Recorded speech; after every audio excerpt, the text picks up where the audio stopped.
Hey, what's going on YouTube? It's your boy JC back again with Wedge Concepts. And in this video, I'm going to explain to you why your credit score is not as important as you think it is. All right, so let's get right to it.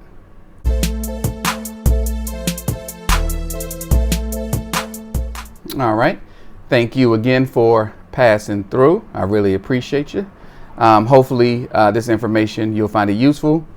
I just want to go over why your credit score doesn't matter as much as you think it is or think it does.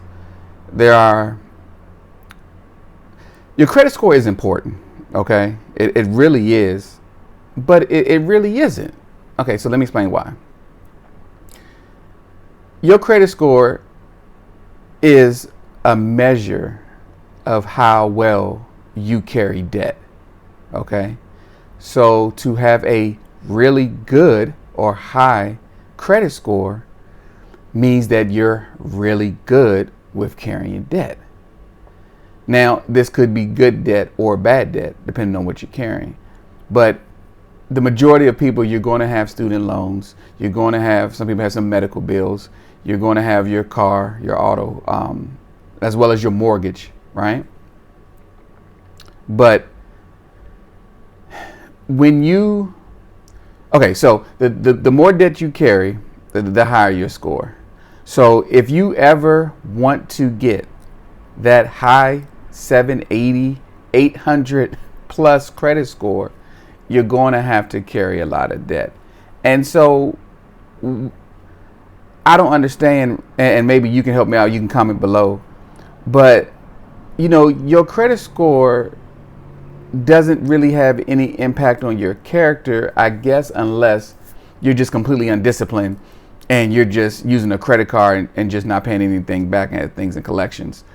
But, well, let's talk about the credit report, right? So, you know, your credit report, you got the different categories, right? You got the amount of debt that you owe.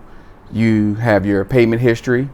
You have your various type of accounts, like your revolving credit and auto loans, personal installment loans.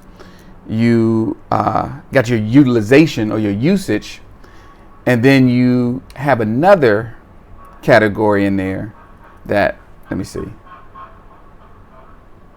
Yeah, this is my hood. There's another category in there that people don't talk about, is that a lot of lenders, they want to know what's the likelihood that you will get into more debt. And that's not going to be in the score. And for lenders, you know, the likelihood of you getting into debt and if you'll pay it back is way more important than a score, right? So let's say, okay, let's put it this way. You can take someone who has a 780, 800 credit score and still get denied for a credit card. Let's just say like a Discover credit card. Why did they get denied? Well, but they have a 780, they have an 800 credit score. When the lender looked at their account and looked at the credit report, the number is okay, but they see that they are extremely in debt because they have 2 cars, a mortgage, student loans, everything like I mentioned, credit cards, and they're making $60,000 a year. So the lender creates a risk profile based on these items, and they have determined that this person is too high of a risk to extend credit to. Okay? So again, a 780, 800 credit score, and you can't get a credit card. Now, I mentioned your credit score does not determine your level of success, because we know very successful people who carry a lot of debt. But I think that one of the reasons why is not so important, I'm trying to figure out how to put it in words. If you have a 780, 740, extremely high credit score, but you don't have any money in your savings or an emergency fund, then really what's the point? You know, like you really don't have anything to show for. So yeah, you can show that you have these assets, but you don't even have you're still living paycheck to paycheck, but you have a 780 credit score. Cash is still king. Being liquid is still dope. I mean, you can look at Apple. Apple keeps cash, billions just in cash, because lenders like to see folks who have cash, who have access to cash, and who's also, responsible with cash. So let's see. I'm trying to figure out if I should tell you my story or not.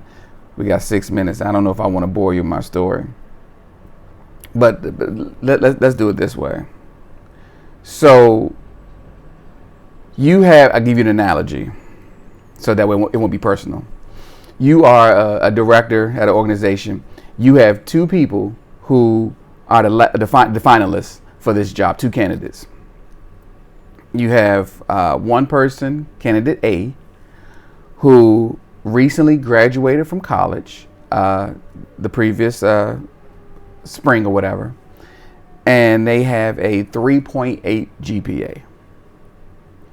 Then you have candidate B, who graduated from college also in the spring, but they have 4 years of work experience related to the job they're being interviewed for, but they graduated college with a 2.6.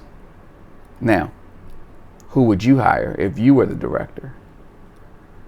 And that's what I think people need to start thinking about, the way you look at it that way when you look at your credit score, because hold that thought.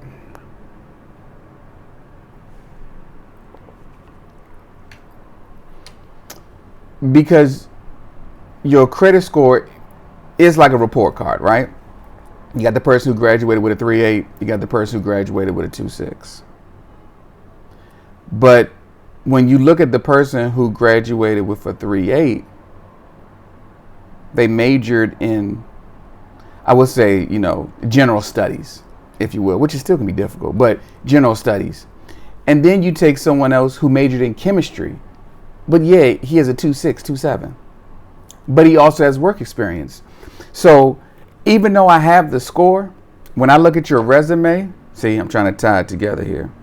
When I look at your resume and I see that you have a profile where you have a history of doing these things correctly, you've been paying stuff off, you have different types of various accounts, a lender may be more likely to give you or extend you credit instead of someone who has a 740 credit score and they have a $2,000 credit card limit.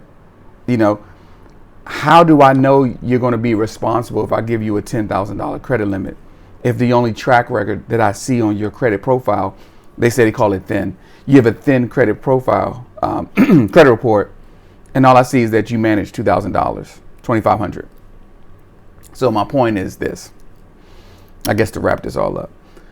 Your credit score is important because you want to be responsible with credit and debt. However, it's not as important as you think when you go to lenders, because they also have their own models, their own formulas that they use to determine your risk profile. Okay, so I hope you found that useful. Each one teach one. Definitely get copies of your credit report. Make sure you stay on top of it. Dispute any items that are inaccurate, that don't look familiar. Never, ever, ever, ever, ever pay collections. Okay? So do me a favor. Do not subscribe. Do not click the like button. Teach someone so that way they can better understand credit just like you do. Okay? Take care.